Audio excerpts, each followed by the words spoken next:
क्या आपने कभी सोचा है कि आपका फोकस यानी कि ध्यान कहां जा रहा है?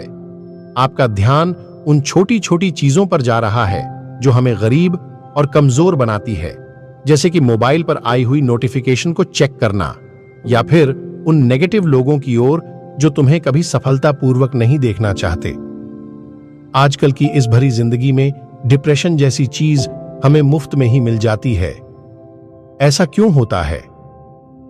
ऐसा इसलिए होता है क्योंकि हम अपना ध्यान उस जगह पर लगा बैठे हैं जहां हमें नहीं लगाना चाहिए, और हमारा सही जगह फोकस यानी कि ध्यान लगाना यह तय करता है कि हमें बड़ी सफलता मिलेगी या नहीं। सपने देखने की अपनी ही एक खासियत होती है, खासकर जब वो सपने आपके जुनून से जुड़े हों। वो लम्हे बहुत ही अद्भुत होते हैं जब आप अपने सपनों के पीछे भागते हैं और उन्हें सच होते हुए देखते हैं।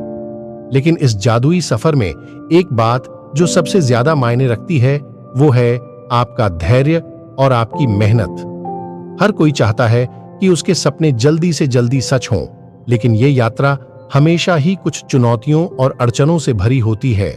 सपने आपको रोज नई ऊर्जा देते हैं, आपको उत्साहित करते हैं और ये भी याद दिलाते हैं कि आप जीवन में क्या चाहते हैं। लेकिन इस दिशा में कदम बढ़ाने के लिए जरूरी है कि आप अपने लक्ष्य पर अडिग रहें और आपका फोकस बिल्कुल भी ना भटके। चाहे वो छोटे छोटे कदम ही क्यों ना हो, लेकिन अगर वो सही दिशा में हो तो ये छोटे कदम भी बड़ी सफलता की ओर ले जा सकते हैं। इस कहानी को सुनकर आप समझेंगे कि कैसे अपने सपनों के पीछे दौड़ना और उन्हें पूरा करना सिर्फ किताबों या फिल्मों की बात नहीं है। आप भी अपनी रोजमर्रा की जिंदगी में इन बातों को अपना सकते हैं। यह समरी आपको शिक्षित करेगी कि कैसे ध्यान केंद्रित रखते हुए और अपने जुनून को पहचानते हुए आप अपने सपनों को साकार कर सकते हैं। आखिर में आप यह भी सीखेंगे कि कैसे धैर्य और संघर्ष के बीच एक संतुलन बनाकर आप अपनी मंजिल तक पहुंच सकते हैं। यह एहसास आपको एक नई दिशा और नई ऊर्जा प्रदान करेगा। इस बुक के ऑथर डेरियस फोरू को अपने टीनेज में एक अजीब सी आदत थी। अपनी केमिस्ट्री क्लास की वक्त उन्हें एक म्यूजिकल इंस्ट्रूमेंट की तेज आवाज सुनाई देती थी, लेकिन इसके बावजूद डेरियस बड़े आराम से अपने सारे लेसन याद कर लेते थे। सेम यही तरीका डेरियस तब भी अप्लाई करते थे जब वो न्यूयॉर्क टाइम्स में राइटर थे।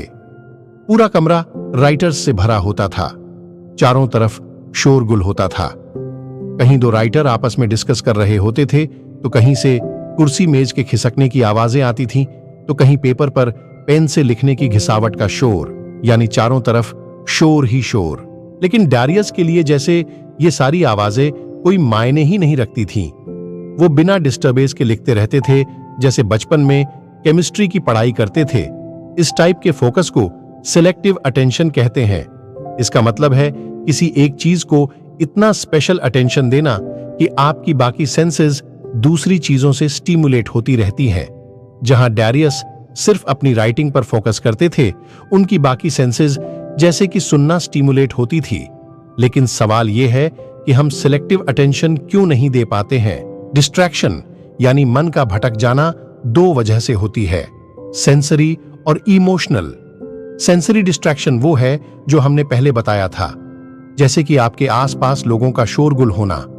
ये बिल्कुल वैसा ही जैसे एक हार्ड से चेयर पर बैठना। इमोशनल डिस्ट्रैक्शन सेंसरी डिस्ट्रैक्शन से ज्यादा स्ट्रांग होते हैं। हम बताते हैं क्यों। क्या आपने कभी गौर किया है कि आप एक कॉफी शॉप में बैठकर भी अपने ऑफिस की ईमेल वगैरह चेक कर लेते हैं? आपके पीछे से लगातार कॉफी मशीन की आवाज आती है, बैकग्राउंड म्यूजिक भी चलता है, लेकिन आप डिस्ट्रैक्ट नहीं होते। लेकिन अचानक अगर कहीं से आपको अपना नाम सुनाई दे, तो आप घूमकर यह देखने की कोशिश जरूर करते हैं कि कौन आपकी बात कर रहा है। आपके कान खड़े हो जाते हैं और माइंड अलर्ट हो जाता है, आपका माइंड डिस्ट्रैक्ट हो जाता है। यहां आप जानने की कोशिश करेंगे कि लोग आपके बारे में क्या डिस्कस कर रहे हैं। आप जितना ज्यादा डिस्ट्रैक्ट होंगे, उतना ही आपका परफॉर्मेंस खराब होता जाएगा।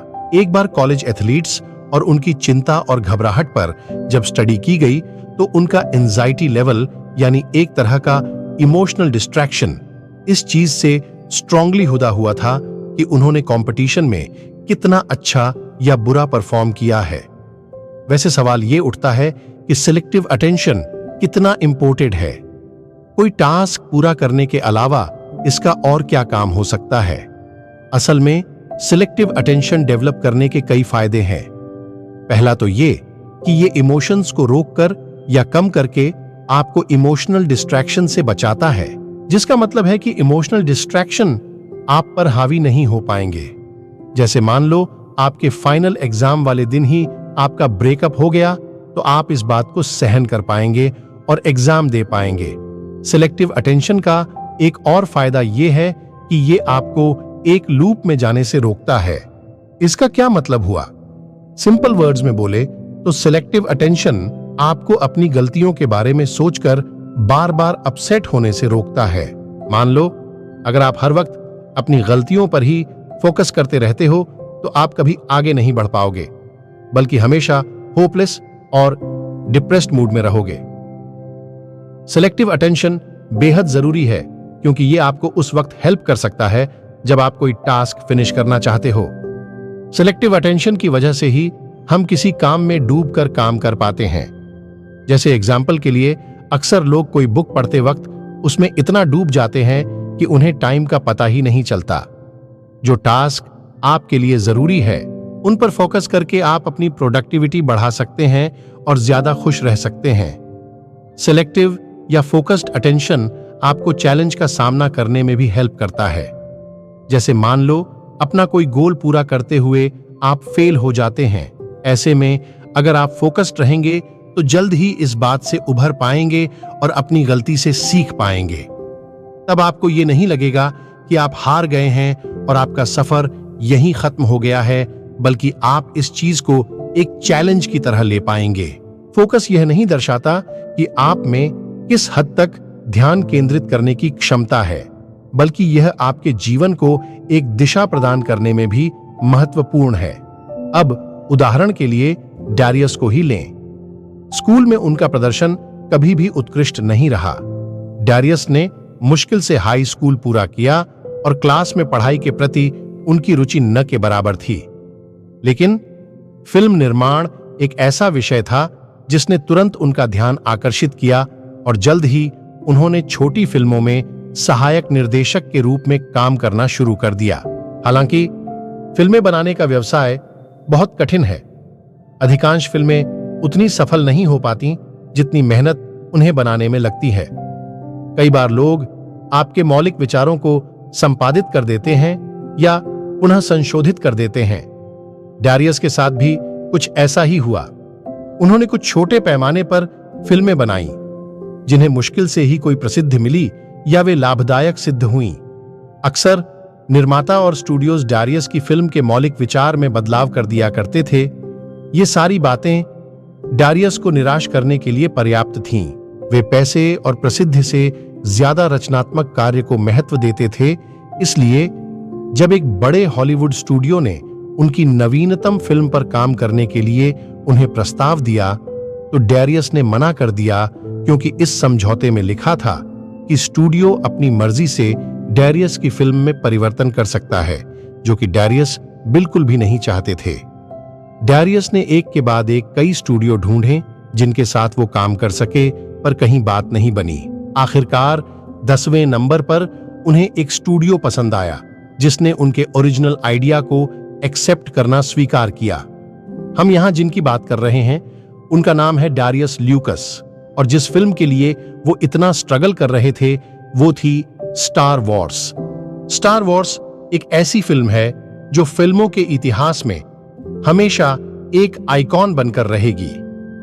आज भी ये मूवी फिल्म इंडस्ट्री में एक एक्स्ट्रा ऑर्डिनरी कॉन्सेप्ट के लिए जानी जाती है, लेकिन इस मूवी को इस हद तक लेजेंड बनाने का क्रेडिट डैरियस को जाता है।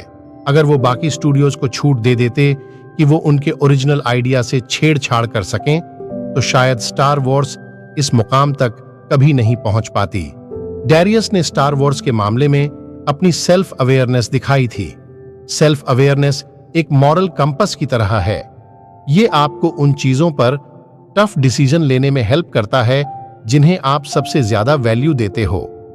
जैसे एग्जाम्पल के लिए डैरियस फिल्म मेकिंग में क्रिएटिविटी और ईमानदारी को पैसे से ज्यादा वैल्यू देते हैं। सेल्फ अवेयरनेस को आप ऐसे मान लो जैसे आपका माइंड और बॉडी आपसे बात कर रहे हो। ये आपको बताएंगे कि आपको अपने ड्रीम्स और गोल्स अचीव करने के लिए क्या करना चाहिए। सेल्फ अवेयरनेस को हम अल्टीमेट फोकस की तरह भी ले सकते हैं। वो इसलिए क्योंकि ये आपको लाइफ के हर डिसीजन में गाइड करता है। ये आपको ऐसी लाइफ जीने में हेल्प करता है जो आप जीना चाहते हो। एक बच्चे को फोकस के बारे में सिखाना मुश्किल काम है क्योंकि उसका ब्रेन सिर्फ खाने, कार्टून देखने और मीठा खाने तक फोकस्ड रहता है। लेकिन कुछ ऐसी चीजें हैं जो बड़े बच्चों से सीख सकते हैं। बच्चा अगर किसी चीज की जिद करे तो आप उसे कैसे हैंडल करेंगे? ऐसी सिचुएशन में डैरियस के पास एक कमाल का तरीका था। उनका 2 साल का बेटा जब जिद करता तो वो तुरंत उसका ध्यान डाइवर्ट करने के लिए उसे आसपास कोई चिड़िया या जानवर दिखाकर पूछते, देखो वो क्या है? फोकस हमारे इमोशंस को कंट्रोल करता है। अपना फोकस कहीं और डाइवर्ट करके आप अपने गुस्से, स्ट्रेस, बेचैनी या उदासी को कम कर सकते हैं। इस एबिलिटी को सेल्फ कंट्रोल कहा जाता है। इसका एक एग्जाम्पल है कि अपने पेरेंट्स को खुश करने के लिए जब आप उनकी इस बात से एग्री करते हैं कि मीठा खाने से पहले आप पूरा डिनर फिनिश करेंगे। बड़े होने के साथ ही हमारा सेल्फ कंट्रोल भी स्ट्रांग होता जाता है। आप कई एरिया में अपनी ग्रेटिफिकेशन यानी सेटिस्फैक्शन की फीलिंग को डीले कर सकते हैं। जैसे एग्जाम्पल के लिए किसी मेजर सब्जेक्ट का पेपर फिनिश करने के लिए वीकेंड पर दोस्तों के साथ पार्टी करने का आइडिया ड्रॉप करना, बाहर से खाना ऑर्डर करने के बजाय घर में खाना बनाना ताकि पैसे बचाए जा सके। सेल्फ कंट्रोल सेल्फ अवेयरनेस का कंपोनेंट है। फिर से हम बता दें, सेल्फ अवेयरनेस का मतलब है यह जानना कि आप लाइफ में सबसे ज्यादा वैल्यू किसे देते हैं। यहां हम फिर से स्टार वॉर्स के डायरेक्टर डैरियस ल्यूकस का एग्जाम्पल लेते हैं। डैरियस क्रिएटिविटी और ईमानदारी को बहुत वैल्यू देते हैं। उनके अंदर स्ट्रॉन्ग सेल्फ कंट्रोल है। कोई भी डायरेक्टर अपने करियर के स्टार्टिंग पॉइंट में अपनी फिल्में बेचने के लिए एक्साइटेड रहता है। उन्हें जहां से भी फिल्म बेचने का ऑफर मिल जाए वो उसे कभी ना नहीं कहते, हमेशा तैयार हो जाते हैं। लेकिन डैरियस ऐसे नहीं है। उनकी प्रायोरिटी है उनके आइडिया की ईमानदारी। डैरियस शायद डरते थे, वो शायद पूरी तरह से श्योर नहीं हो पाते थे, लेकिन उनकी सेल्फ अवेयरनेस और सेल्फ कंट्रोल ने उन्हें मुश्किल हालात से बाहर निकलने में हमेशा मदद की। सेल्फ अवेयरनेस का दूसरा जरूरी हिस्सा है विल पावर, जिसका एक मतलब है डट कर लगे रहना। विल पावर सेल्फ कंट्रोल की तरह ही छोटी उम्र से सीखी जा सकती है। 1960 में हुई एक स्टडी में उन बच्चों को सब्जेक्ट बनाया गया जिन्हें बचपन में नजरअंदाज किया गया था, यानी उन पर ध्यान नहीं दिया गया था। ये स्टडी असल में उनके आईक्यू लेवल को बूस्ट करने के लिए की गई थी, जिसके लिए रिसर्चर्स ने बच्चों को स्पेशल केयर और अटेंशन दी। उन्हें सेल्फ कंट्रोल और सेल्फ अवेयरनेस के बारे में सिखाया गया। बदकिस्मती से ये स्टडी तो उनका आईक्यू बूस्ट नहीं कर पाई, लेकिन हाँ, रिसर्चर्स इसके जरिए कुछ और नोटिस कर पाए थे। जब ये बच्चे बड़े हुए तो उनमें टीन एज में प्रेगनेंसी और स्कूल जाना बंद कर देना जैसी प्रॉब्लम के केस कम हो गए थे। इन बच्चों ने किसी तरह का क्राइम भी नहीं किया था जैसा पहले करते थे, और कई बच्चे बड़े होकर अच्छी जॉब भी करने लगे थे। उनका आईक्यू तो एवरेज था, पर जो केयर और अटेंशन उन्हें मिली थी उसके कारण उनकी पूरी लाइफ ही चेंज हो गई थी। यंग एज में विल पावर कैसे सीखी जा सकती है, इसका एक और एग्जाम्पल है मार्शमैलो टेस्ट। ये एक एक्सपेरिमेंट था जिसे स्टैनफोर्ड यूनिवर्सिटी के साइकोलॉजिस्ट वॉल्टर मिशेल ने किया था। मिशेल ने पार्टिसिपेंट्स के तौर पर 4 साल तक की उम्र के बच्चों को लिया था। इन बच्चों को एक टेबल के पास बैठा दिया गया और टेबल के ऊपर बीचों बीच एक मार्शमैलो की ट्रे रख दी गई। मिशेल ने बच्चों को इंस्ट्रक्शन दिया कि अगर अभी किसी बच्चे को मार्शमैलो खानी है तो वो खा सकता है, लेकिन अगर किसी को 2 मार्शमैलो खानी है तो उसके लिए एक शर्त थी कि मिशेल को कुछ देर के लिए किसी काम से बाहर जाना था। इस दौरान अगर बच्चे बिना एक भी मार्शमैलो खाए उनके आने का वेट करते तो उन्हें 2 मार्शमैलो मिल सकती थीं।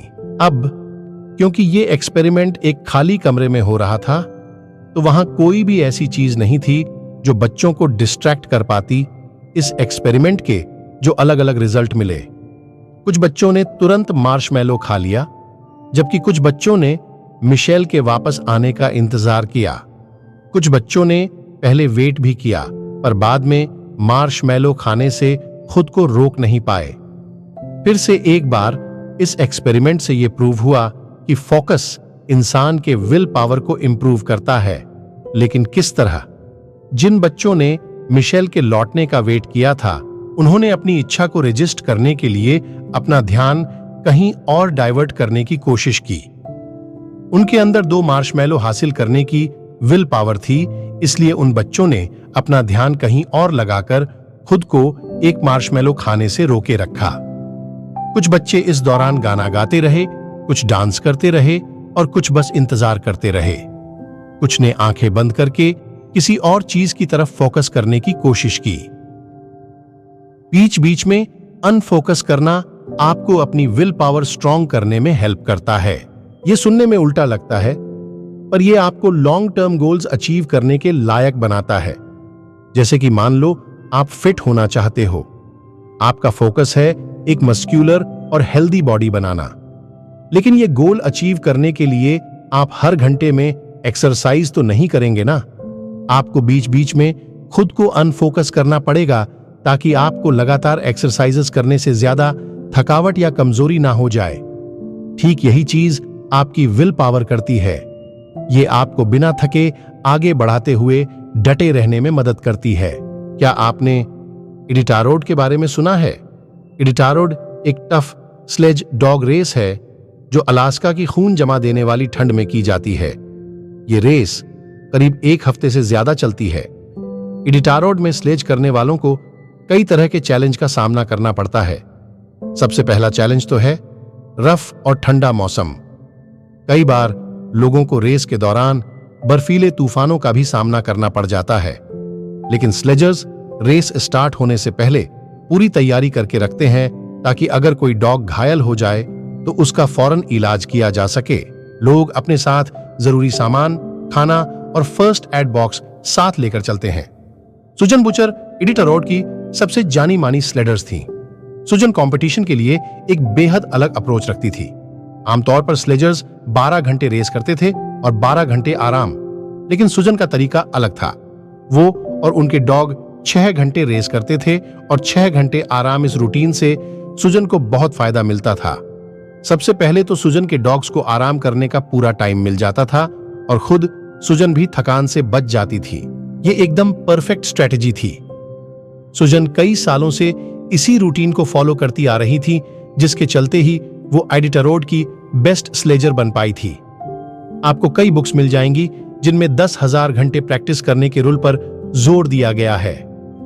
इस रूल का नाम है द 10,000 रूल।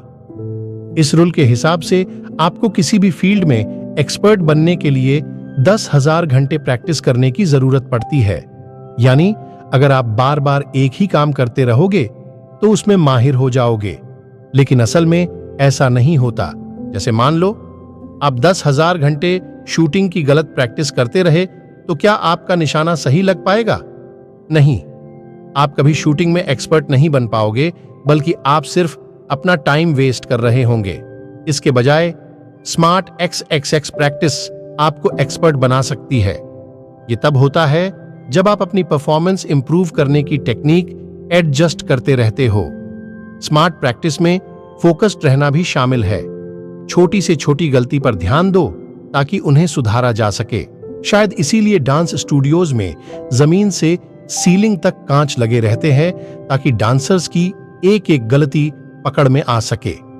जो लोग अपनी स्किल्स से सेटिस्फाइड है और जो लोग फोकस्ड अटेंशन रखते हैं, उनके बीच फर्क होता है। कुछ लोग बार बार एक ही लेवल की परफॉर्मेंस देने के बाद भी संतुष्ट रहते हैं। उन्हें खुद को इंप्रूव करने की कोई जल्दी नहीं होती और ना ही वो इस बारे में ज्यादा सोचते हैं। उनके लिए तो इतना ही काफी है कि वो ऐसा कर पा रहे हैं। फोकस्ड अटेंशन वाले लोग हमेशा कुछ ना कुछ सीखते रहते हैं। उनके मन में हमेशा यही चलता है कि लाइफ के किन एरियाज को इम्प्रूव किया जाए। उन्हें एक्सपर्ट्स की तलाश होती है जो उन्हें फीडबैक और ज्यादा ट्रेनिंग दे सके। इसलिए हम ये मान सकते हैं कि फोकस और सीखने की इच्छा इंसान को एक्सपर्ट बनाती है, ना कि घंटों प्रैक्टिस करने की आदत। एक और खास गौर करने लायक फैक्टर यह है कि फोकस्ड अटेंशन वाले लोग ऑटो पायलट मोड में जाने से मना कर देते हैं। जब आप किसी चीज के माहिर हो जाते हो तो उसकी तरफ आपका ज्यादा ध्यान नहीं जाता, जैसे कि टीवी देखते देखते ब्रेकफास्ट बना लेना या अपने पार्टनर से बात करते वक्त एक्सरसाइजेस करना, क्योंकि आपको इस रूटीन की आदत पड़ चुकी है। बार बार किए जाने वाले काम से अगर आप फेमिलियर हो चुके हैं तो इसमें गलत कुछ नहीं है, लेकिन प्रॉब्लम तब आती है जब आप ऑटो पायलट मोड पर चले जाते हो, क्योंकि तब आप रिलैक्स हो जाते हो। फिर आप ज्यादा ध्यान नहीं देते कि आपको कहां इंप्रूव करना है और कहां नहीं, और यही चीज आपके खराब परफॉर्मेंस की सबसे बड़ी वजह बनती है। सबसे पहले तो आपने जाना कि एक तरह का अटेंशन होता है जो आपको एक्सीलेंट बनने में हेल्प करता है।